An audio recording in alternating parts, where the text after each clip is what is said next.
मियांवाली, मियांवाली कौन सी जगह है जहां का इमरान खान रहने वाला है? पाकिस्तानी पंजाब में जगह मियांवाली। वहां पे दहशतगर्दों ने मियांवाली एयरफोर्स बेस, जो पाकिस्तानी एयरफोर्स का बेस है दोस्तों, उसको अटैक कर दिया। उसमें सुसाइड बॉम्बर्स भी थे और उसमें टेररिस्ट भी थे। टोटल मिला के आधा दर्जन, 6 से लेकर 8 आतंकवादियों की बात हो रही है। 6 से लेकर 8 आतंकवादियों ने अटैक कर दिया है। उसमें से 3 आतंकवादियों को मार गिराया है पाकिस्तानी फोर्सेस ने, और कहते हैं कि जो जमीन पे एयरक्राफ्ट थे, कई एयरक्राफ्ट डैमेज हुए हैं। तो दोस्तों, कितने लोग मारे गए, कितने एयरक्राफ्ट डैमेज हुए, ये अभी एग्जैक्ट फिगर नहीं पता लग रहा है। लेकिन अभी थोड़ी देर पहले आपने मेजरली राइट देखा था ना, मैंने आपको बोला था कि एक खैबर पख्तूनख्वा में अटैक हो गया है, गवादर में अटैक हो गया, ये अचानक तीसरा। आप सोचिए, थोड़ा सा सोचिए। मैं ये नहीं कह रहा कि 100% इसमें कि एक पार्टी इन्वॉल्व है, दूसरी पार्टी इन्वॉल्व है, मैं ये नहीं कह रहा। मैं आपको सिर्फ ये कह रहा हूं कि अफगानिस्तान का डिफेंस मिनिस्टर पाकिस्तान को धमकी देता है, और पाकिस्तान को धमकी ये देता है कि उतना ही बो जितना काट सकते हो, यानी कि मुंह में उतना ही निवाला डालो जो निगल सकते हो। साफ सीधी बात है, उतना ही बो जितना तुम काट सकते हो। और यह भी बोला कि इसके अंजाम जो तुम कर रहे हो ना बेटा, ये अफगानों को निकालना पाकिस्तान से, जोर जबरदस्ती करना, इसके नतायज बहुत बुरे होंगे।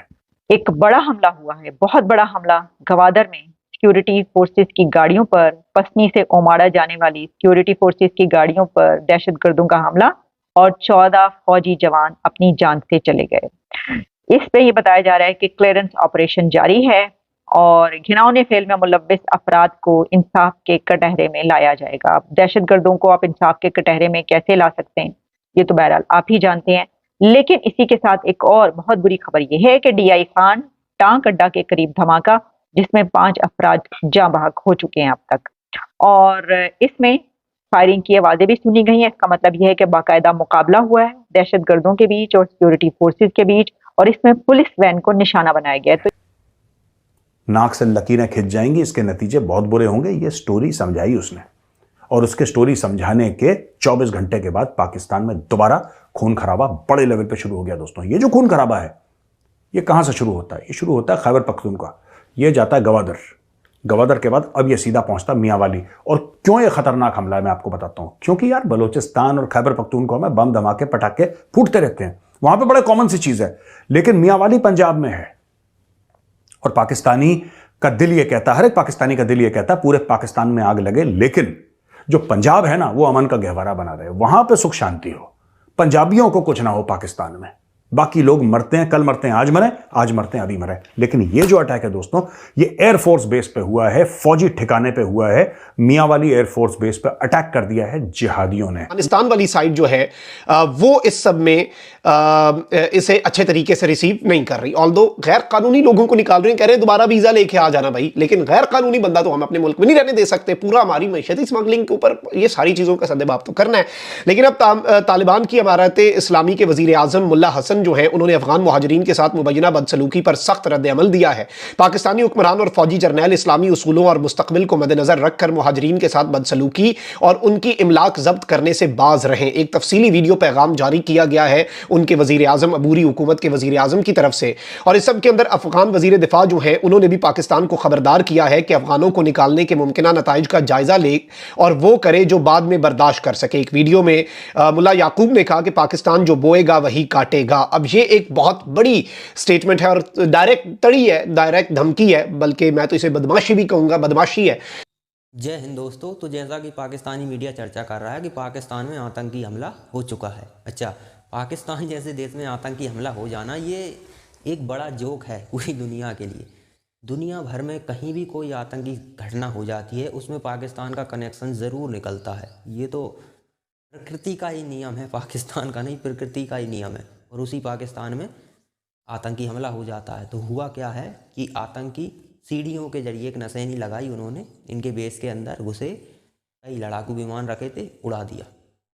अब बताइए कि लड़ाकू विमान सेफ नहीं है इनके वहाँ भी, और ऐसा नहीं 1 घंटे तक धमाके होते रहे। जो आसपास के लोग हैं और वीडियोस भी आई हैं वगैरह, उनसे ये साबित होता है कि काफ़ी देर तक वो लोग घुसे रहे और उन्होंने एक एक करके सारे लड़ाकू विमानों में विस्फोट किया है। अब देखिए आप, लड़ाकू विमान यहाँ पर रखे रहते हैं, वहाँ पर किस लेवल की सुरक्षा होती है कि अगर एक गोली भी चल जाए तो तुरंत आर्मी पहुँचती है, कार्रवाई करती है। लेकिन 1 घंटे तक ये कार्यक्रम चलता रहा है इनका। 1 घंटे में भी वहाँ पर ये लोग एक भी लड़ाकू विमान को बचा नहीं पाए। और अब इनका पाकिस्तान का जो मेन स्ट्रीम मीडिया है वो रिकवर करने की कोशिश कर रहा है अपनी इमेज को, क्योंकि पूरी दुनिया में बद पिट रही है इन लोगों की कि जो दहशतगर्द थे उन्हें मार दिया गया, बड़ी कामयाबी है। वो ये नहीं बोल रहा है कि तुम्हारे लिए कितनी बड़ी शर्म की बात है कि तुम्हारे लड़ाकू विमानों को निपटा गए वो आकर। तो सोचो वो कहाँ कहाँ घुस सकते हैं, तुम्हारी सिक्योरिटी किस लेवल की है। और इस देश में सोचिए आपकी परमाणु बम रखे हुए हैं, उनकी सिक्योरिटी अमेरिका कर रहा हो, यही बड़ी बात है। वरना कहीं भी कोई भी घुस सकता है। एक आध परमाणु बम का स्वाभाविक है, रेडिकलाइज लोग हैं, ये जो आतंकी थे वो भी रेडिकलाइज थे, तो वो घुस गए परमाणु बम के साथ, छेड़छाड़ कर दी, कुछ गड़बड़ हो गई तो पहले तो पाकिस्तान ही निपटेगा उससे। तो वो पाकिस्तान के लिए ज़्यादा खतरनाक है और पाकिस्तान के साथ साथ बाकी की दुनिया के लिए भी खतरा है, क्योंकि परमाणु बम तो परमाणु होता है। परमाणु बम कोई ऐसा तो है नहीं कि एक जगह गिरा, वो तो रेडिएशन फैलाता है। जहाँ जहाँ तक उसकी रेडिएशन जाएंगी वहाँ वहाँ तक व्यक्तियों का मतलब जीवन ही समाप्त हो जाना है। ऐसे देश में बताओ परमाणु है, और यहाँ पर लगभग 50 तो गिने चुने पॉपुलर आतंकी संगठन है। हर मोहल्ले में एक आतंकी संगठन है। ऐसे कोई बिजनेस करता है कोई व्यक्ति, तो आज यहाँ पर कोई शॉप खोली, वो चलती है तो पैसा आता है, दूसरी जगह शॉप खोलता है, उनसे पैसा आता है तीसरी जगह, इस तरह से ब्रांच खोलते जाते हैं वो लोग, शॉप ही शॉप हो जाती है उसकी। तो पाकिस्तान में इसी तरह से टेररिस्ट संगठन 1 2 3 4 हर गली मोहल्ले में आपको टेररिस्ट संगठन मिल जाएंगे। अब कितनी बुरी बात है कि आतंकी के लिए जो स्वर्ग है उसी को वही आतंकी नर्क बनाने में लगे हुए हैं। अच्छा, ये लगे क्यों हुए हैं, ये भी सोचने वाली बात है। पहला फैक्टर तो ये है मानसिक, दूसरा है पहला फैक्टर तो ये है कि जो अफगानी पाकिस्तान में रह रहे थे ना, इन लोगों ने, पाकिस्तानियों ने कहा कि अब हमें डॉलर मिलना बंद हो गया। पहले आप रह रहे थे, अमेरिका डॉलर दे रहा था, लेकिन अब अमेरिका ने डॉलर देना बंद कर दिए, क्योंकि वो तो अफगानिस्तान से निकल गया है। तो अब हमें डॉलर मिल नहीं रहा है, अब हमें तुम्हें मुफ्त में खिलाना पड़ रहा है, तो आप निकलो। उनसे निकलने को बोल दिया है। अब आप बताइए, अफगानी, और 15 लाख से बोला, लगभग अनुमान लगाया जा रहा है 75 लाख के आसपास अफगानी पाकिस्तान में रहते हैं।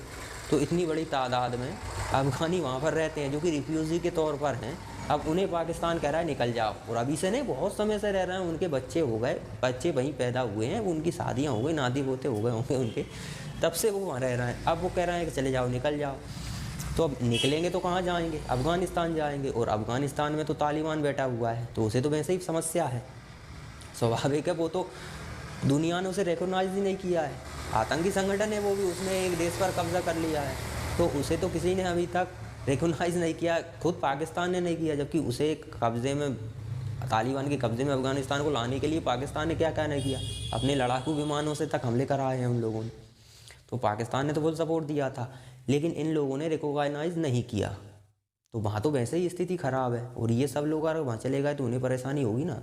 अब जब वो भी थोड़ा माइंड तो रखते हैं, वाले दिमाग में कुछ भी भरा हो, उनके रेडिकलाइज लोग हों या जिहाद की मानसिकता हो, लेकिन इतना तो समझते हैं वो लोग कि पाकिस्तान में भी कौन सा इस्लाम के हिसाब से चल रहा है। तो उन्होंने एक शाखा खोल रखी है, तहरीक तालिबान पाकिस्तान, और ये जो हमला किया है उसका तो किसी नए संगठन ने जिम्मेदारी ली है, कोई नया ही है ये संगठन, और इतना बड़ा हमला कर दिया। बताओ, लड़ाकू विमानों को उड़ा दिया, कुछ तो इनके सैनिकों को भी निपटा दिया है इन लोगों ने।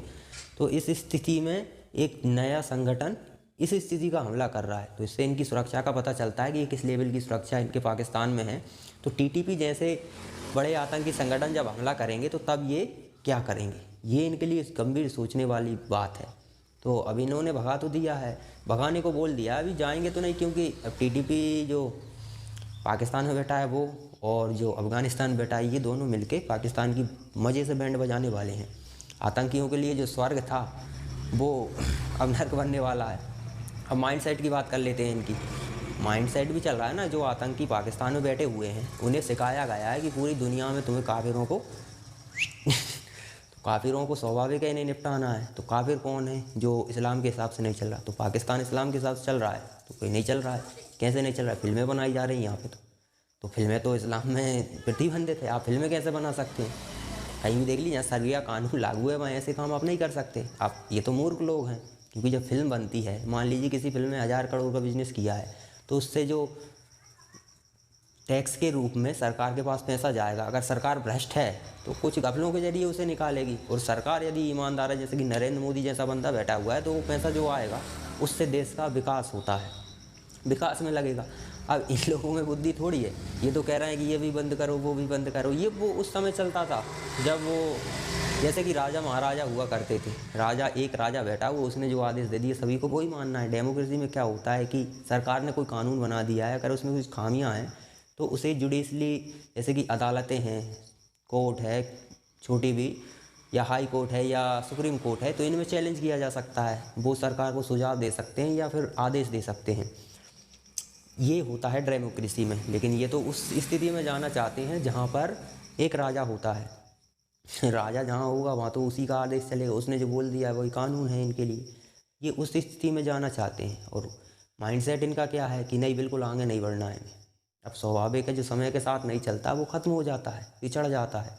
ये तो स्वाभाविक होता ही है। पाकिस्तान दुनिया से भीख क्यों मांग रहा है? क्योंकि समय के साथ आगे बढ़ ही नहीं पाए। इनने एक ही चीज़ पे फोकस किया है, गजबा हिंद और जिहाद।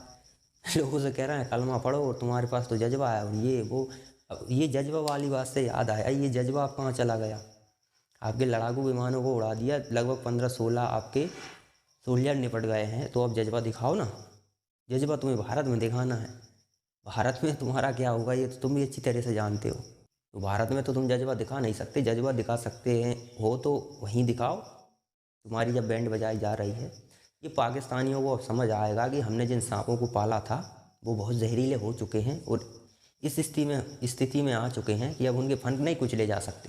अब संभव नहीं है आतंकवाद को पाकिस्तान से ख़त्म करना, क्योंकि जो आतंकी संगठन है वो सीधा सीधा अब टारगेट सेना को कर रहा है ना। सेना कैपेबल ही नहीं है उनसे निपटने के लिए। सेना अपने लड़ाकू विमानों को बचा नहीं पा रही है, तो सेना क्या कैपेबल होगी यार? स्वाभाविक है। ये तो बड़ी मुसीबत में फंसते जा रहे हैं। इनके लिए तो बड़ी समस्या खड़ी हो गई है। पाकिस्तानियों के लिए बड़ी मुसीबत खड़ी हो गई है इन आतंकियों के द्वारा, क्योंकि अब ये चाहते हैं कि शरिया कानून पाकिस्तान में लागू हो। और सरकार तो शरिया चला नहीं, क्योंकि सरकार को तो थोड़ी अकल है। थिएटर अगर बंद कर दिए जाएँ तो पैसा कहाँ से आएगा? पैसा नहीं आएगा तो सरकार नहीं चलेगी। और जो आर्मी के जो जनरल हैं वो 10, 12, 15 बिलियन डॉलर, रुपए नहीं, बिलियन डॉलर, ये रुपए में तो बहुत बड़ी संख्या हो जाती है। वो लूट के पहुंच जाते हैं विदेशों में। और कौन से देश में? जिन्हें ये काफिर बताते हैं। सारे पश्चिमी देशों में इनके बच्चे पढ़ते हैं। तो ये सिर्फ चूरन बेच रहे हैं पब्लिक को, और वो पब्लिक भी खा रही है उस चूरन को। पब्लिक की भी स्थिति यही है। पब्लिक को, पाकिस्तान की पब्लिक जिसने थोड़ी बहुत डेमोक्रेसी देखी, मतलब डेमोक्रेसी तो खैर स्वाभाविक है नहीं है, थोड़ी बहुत जिसके बारे में सुना भी था वो भी ख़त्म हो जाएगी धीरे धीरे। इसी तरह से चलता रहा था। तो पाकिस्तान के लिए बुरा समय।